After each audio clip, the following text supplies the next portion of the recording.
네. 네, 반갑습니다. 헌법과 시민교육, 학교 민주시민교육의 복원. 제목은 대한민국 교육 안의 헌법과 민주주의입니다. 헌법은 법 그 자체입니다. 제헌절은 1948년 7월 17일 대한민국 헌법이 공포된 것을 기념하는 대한민국 국경일입니다. 국경일에 관한 법률이 지정하는 법정 국경일 중 유일하게 공휴일이 아닌 기념일이기도 합니다. 이제 헌법은 국가의 기본 법칙으로서 국민의 기본적 인권을 보장하고 국가의 정치 조직 구성과 정치 작용 원칙을 세우며 시민과 국가의 관계를 규정하거나 형성하는 최고의 규범입니다. 헌법책은 통상 자유권, 평등권 및 국민의 4대 의무 등 국민의 기본권과 의무에 관한 규정과 국가 권력의 조직 및 작용에 관한 규정으로 구성됩니다. 헌법이 국민적 합의로 제정된 국민 생활의 최고 도덕 규범이며 정치 생활의 가치 규범이라 정치와 사회 질서의 지침을 제공하고 있기에 민주사회에서는 헌법의 규범을 준수하고 그 권위를 보존하는 것을 기본으로 합니다. 국가의 기본적 가치 질서에 관한 국민적 합의를 정하고 있다는 게 헌법이 모든 국가 질서의 바탕이 되고 한국과 사회의 최고의 가치 체계라는 뜻이므로 입법, 행정, 사법 등 모든 국가 권력은 헌법에 어긋나지 않도록 행사해야 합니다. 국가 사회의 최고 가치 체계이므로 법률을 만들고 해석하는 기준이 되기도 합니다. 이제 학교도 민주주의와 법치주의가 현존하고 일상이 됩니다. 왜냐하면 우리 대한민국 헌법에서는 학교와 교육이 기본권이자 의무입니다. 이제 반장 선거나 전교 회장 선거를 봐도요, 이제 직접 민주주의가 확실합니다. 이제 반장 선거는 교실의 반을 대표해서 학생들이 이끌고 지도하고 선생님을 돕는 역할을 합니다. 학생들이 지지하고 투표하고 선출합니다. 전교회장 선거는 스케일이 다릅니다. 왜냐하면 학교 전체를 대표해서 학생회장을 하는 것입니다.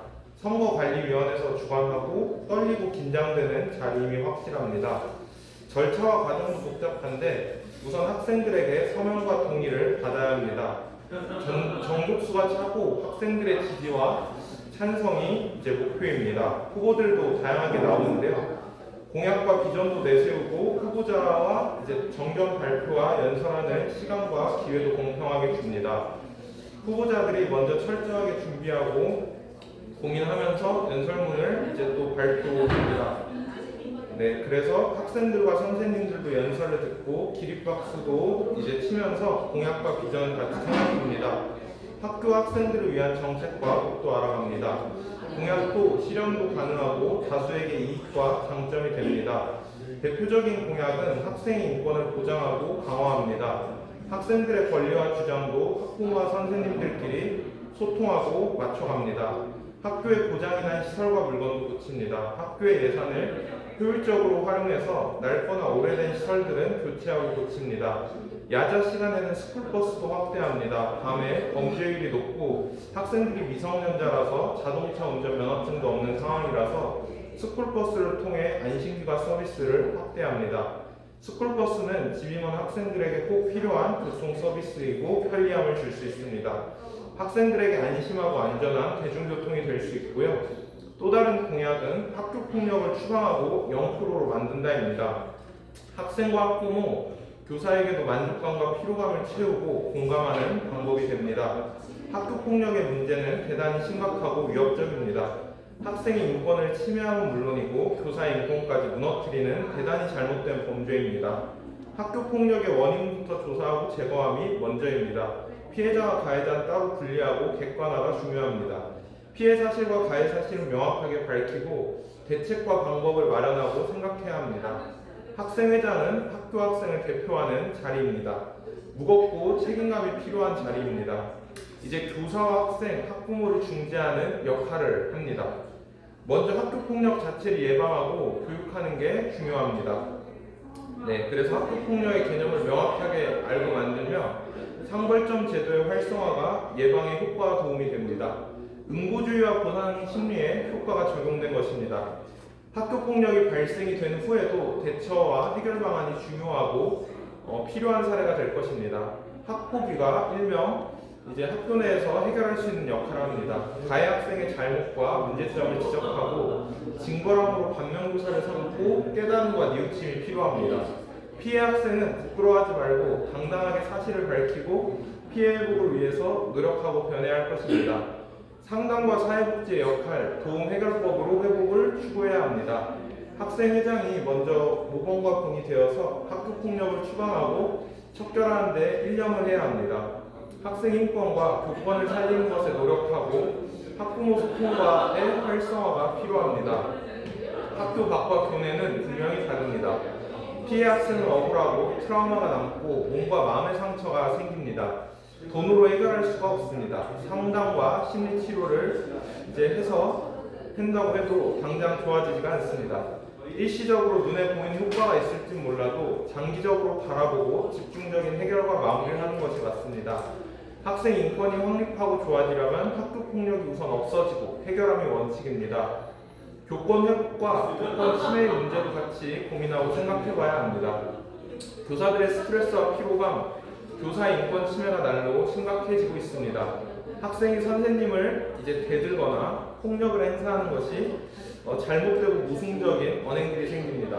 왜 이렇게까지 되었을까? 과거와 지금의 교육이 많이 달라졌기 때문입니다.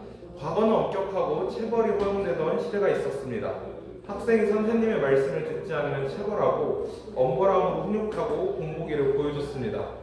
선생님은 무서운 존재이기도 했습니다. 그러나 지금은 다릅니다. 학생 인권조례가 제정되고 나서 교실의 분위기는 많이 달라졌습니다. 학생이 갑질하는 경우가 생기고 상상하기 어려운 언행을 학생이 교사에게 합니다. 예를 들자면 수업 시간에 대놓고 휴대폰 하거나 선생님에게 욕설하는 경우가 대표적입니다. 수업의 질도 떨어뜨리고 분위기도 망칩니다. 교사의 권위가 땅바닥으로 추락합니다. 학교와 교육을 망치고 어지럽히는 언행입니다. 법과 질서로 바로잡고 대한민국 헌법을 통해 기준과 분위기를 바로잡아야 합니다.